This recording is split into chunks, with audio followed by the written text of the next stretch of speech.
വിവിധ ഇനങ്ങളിലും നിറങ്ങളിലുമുള്ള ചക്കച്ചുള, ചക്കക്കുരു, ചക്കപ്പോള, ചക്കമടൽ അങ്ങനെ ചക്കയുടെ വിവിധ ഭാഗങ്ങൾ കൂട്ടിച്ചേർത്തപ്പോൾ ലാലേട്ടന്റെ മുഖം റെഡി. പശ്ചാത്തലത്തിൽ പച്ചയും മഞ്ഞയും ഓറഞ്ചും നിറങ്ങളിലുള്ള പ്ലാവിലകളും.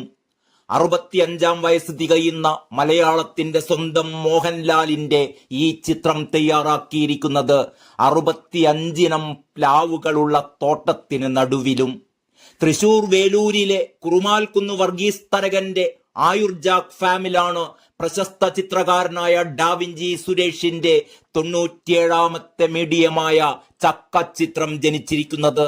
8 അടി വലുപ്പത്തിൽ 2 അടി ഉയരത്തിൽ ഒരു തട്ടുണ്ടാക്കി തുണി വിരിച്ച് അതിൽ മോഹൻലാലിന്റെ മുഖം സ്കെച്ച് ചെയ്താണ് ചക്കച്ചുളകൾ നിരത്തിയത്. UN അവാർഡ് നേടിയ കേരളത്തിലെ ആദ്യത്തെ പ്ലാവിൻ തോട്ടമായ ആയുർജാക് ഫാമിലെ തൊഴിലാളികളും ക്യാമറാമാൻ സിംബാദും സുഹൃത്തുക്കളായ റിയാസ് മാടവനയും സെയ്ദ് ഷാഫിയുമൊക്കെയാണ് ഡാവിഞ്ചി സുരേഷിന് സഹായികളായി ഉണ്ടായിരുന്നത്. 5 മണിക്കൂർ സമയമാണ് ഇതിനായി ചെലവഴിച്ചത്. ഏകദേശം 20 ചക്കയോളം ഈ ചിത്രത്തിനായി ഉപയോഗിച്ചു.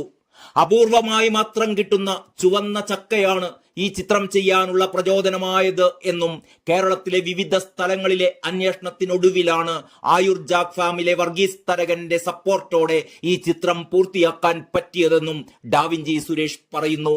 വടക്കാഞ്ചേരി MLA സേവ്യർ ചിറ്റിലപ്പള്ളിയും ചിത്രം കാണാനെത്തിയിരുന്നു.